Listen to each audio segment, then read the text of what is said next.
The 7th season of My Hero Academia really got me back into the series and fixed a lot of problems I had with the middle section of the story. And best believe we will be seated and ready for that final season. But holy P! My Hero Vigilantes is everything I've ever wanted out of the world this series builds. The main series feels like it takes place all the way up in the clouds, metaphorically speaking of course. Whereas Vigilantes feels so much closer to the ground. My Hero Vigilantes is simply goated! PK!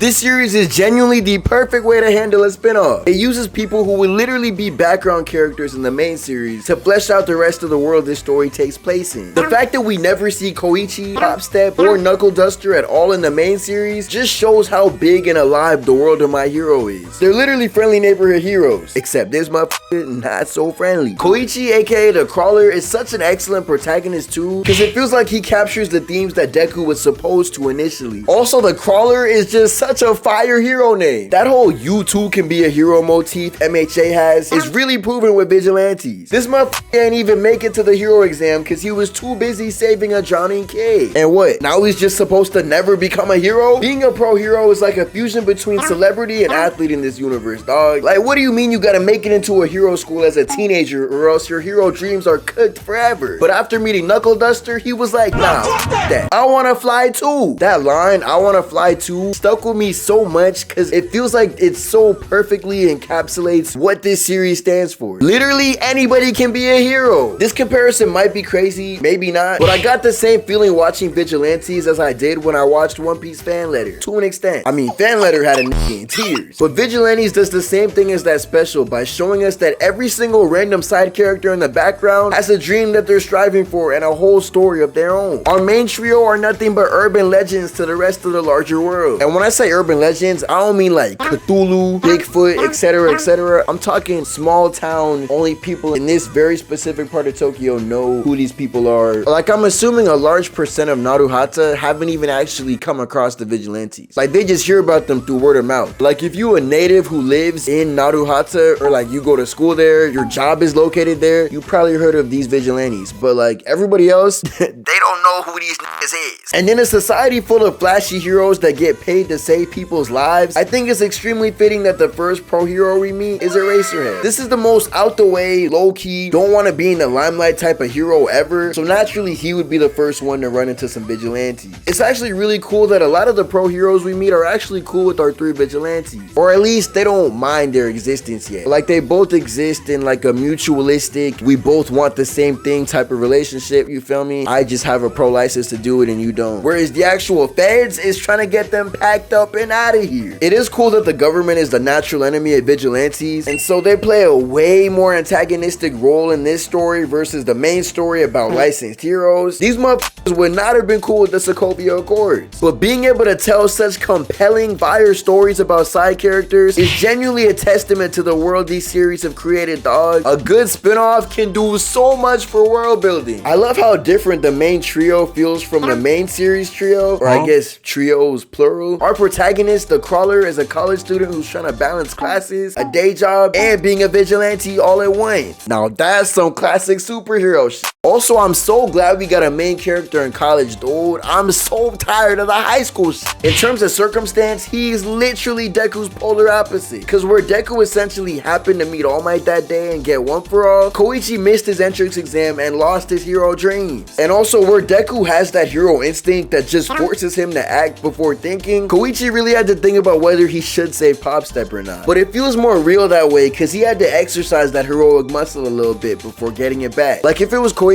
instead of Deku who met All Might that day, I kinda doubt All Might would have given him one for all. He also wouldn't have really needed one for all per se because he already had a quirk. But also, let me not even go there because Deku could have did this shit quirkless. And it's not like he was a bad person at all though. Like, before being the Crawler, he was literally known as nice guy. Also, his quirk Slide and Glide is actually hard as f. This dude is like a human motorcycle or like one of those hoverboards. Do still use those. His costume is also the most vigilante ever. The All Might hoodie with the face mask and shades, plus store-bought protective armored pads underneath, makes it feel real. Before watching this series, I was always so mad on this suit, but in context, it's pretty perfect. Vigilantes in Western comics end up getting the craziest, high-tech, perfectly tailored hero costumes, but the suits in this series are really homemade for real, and they stay homemade. Granted, most Western heroes also start with these homemade looking suits too, so who knows if these guys are also gonna upgrade. Koichi really on his Peter Parker shit though. Look at where he stay at. This is a trench baby. Then there's the absolute demon Knuckle Duster. All of these names are so hard. Oh my goodness. This is literally what if Batman wasn't rich and a little more crazy. As his name suggests, he uses his knuckles to overly fry criminals. He's also taken the Crawler as his apprentice, and he's really who got him into the vigilante shit in the first place. He's like the mentor type beat, but he also is kind of wildin' sometimes, and everybody acknowledges it. Bro, this really is on his Batman shit. And when I say Batman shit, I mean that Batman Arkham, breaking the bones, cracking his skulls, bruh. The fact that he's quirkless is so fire to me too. Deku did not need One For All to become a hero, and I will burn on that hill. I don't give a f. When Eraserhead tried to nullify his quirk when they had a little skirmish and nothing happened, I was like, yes! Yes, yes, give me more quirkless heroes. Also, his introduction was literally perfect, dog. You know what this nigga said? I'm here instead. This is not All Might, and I love it. Sometimes you get the shining, smiling symbol of peace, and sometimes you get this. There's a level of politics that comes with being a pro hero that just slows everything down. Sometimes motherfuckers need a hero now. I love that his bandana mask does the same thing that Jotaro's hat does, where it just kind of blends into his hair. That's S tier character design right there. He just looks so cool. I don't know. His design tells you so much about him too, bruh. This is a dark, messy motherfucker. And look at the steel-plated brass knuckles of doom, dude. He mean business. His dub voice is also perfect casting. Oh my goodness. This nigga sound like a grizzly warrior of the night. It's also so cool to me that instead of getting gear from professionals who specialize in this, he gotta go to the same back alley motherfuckers that supply villains and other shady people in the main series. The world is breathing and none of it is black and white either. Hold up. His writing is this fire?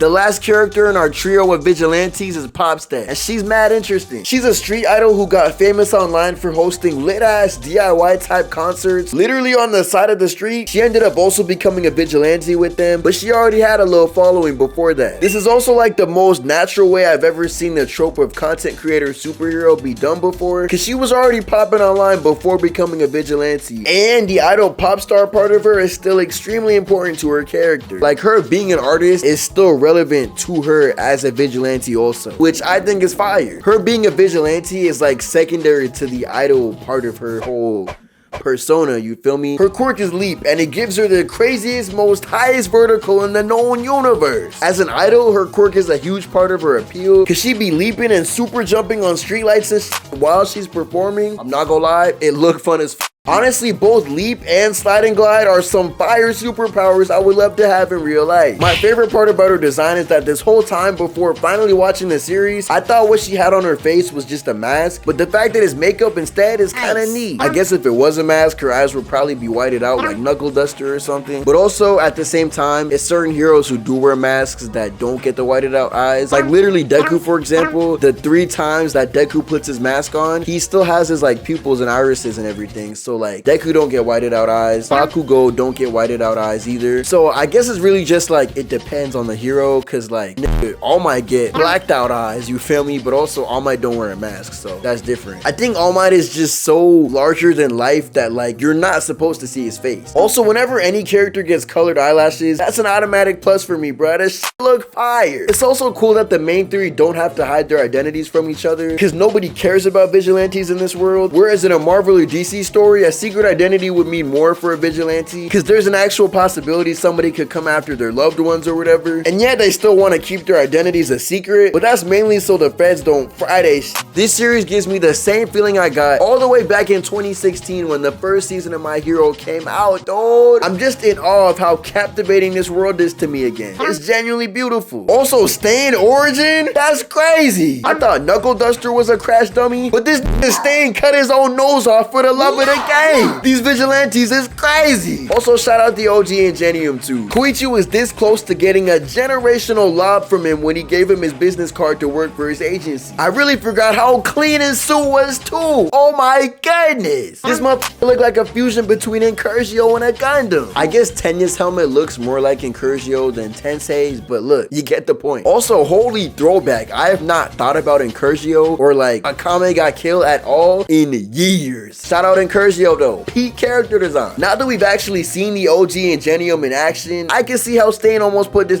on a t-shirt. I'm not saying he's sorry, but he kinda sorry. But he a nice dude and he look cool. But yeah, I've been wanting to get into this series through the manga for a minute now, and I'm kinda glad I waited for the anime though, because it's beautiful. The art style is so motherfucking pretty, but the only character from the main series who don't benefit from the art style shift is All Might. He look kinda weird, not gonna lie, but everybody else is beautiful. And also, it's really not that big a deal that All Might looks kinda weird in this series, because out of all the pro heroes we've seen, All Might shows up the least. He's too big for this series, bruh. This is a series low to the ground. All Might is the pinnacle of just idealism and bro, All Might is a symbol. All Might don't have time to be in My Hero Vigilantes, bruh. Leave that to Eraserhead, leave that to Stain, leave that to Midnight, leave that to Ingenium. And those heroes are still GOATs, but All Might is just so larger than life. If All Might showed up again in this series, I'm sure it would be like a in passing type of thing, because it's like, bro, this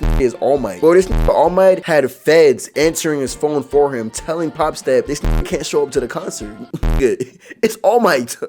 I'm really excited to see where the rest of the story goes though, and a part of me really hopes they stay vigilantes in the end, because I really like the idea of heroes who aren't sanctioned by the government but who still want to help out, especially in a friendly neighborhood kind of way. I also wonder if we're going to meet more vigilantes along the way, because like so far we've really only seen Stain, and that was pre-Stain, bro. That was what, Stendhal? Cool name also, I'm not gonna lie, bro. My hero got some golden names. Stendhal, that was a vigilante, but now he's just straight up, that was someone else, bro. That was something else. I'm also curious as to how this story was written, because I'm pretty sure Horikoshi didn't write this story at all, and he also didn't draw it either. It needed his blessing though, right? Like, I'm sure he needed to greenlight this as a concept, right? But yeah, shout out My Hero Vigilantes, and shout out you. I can't feel my face right now, I'm burning up. I got this feeling that I won't come down, like, got this feeling that I won't come down, like, got this feeling that I won't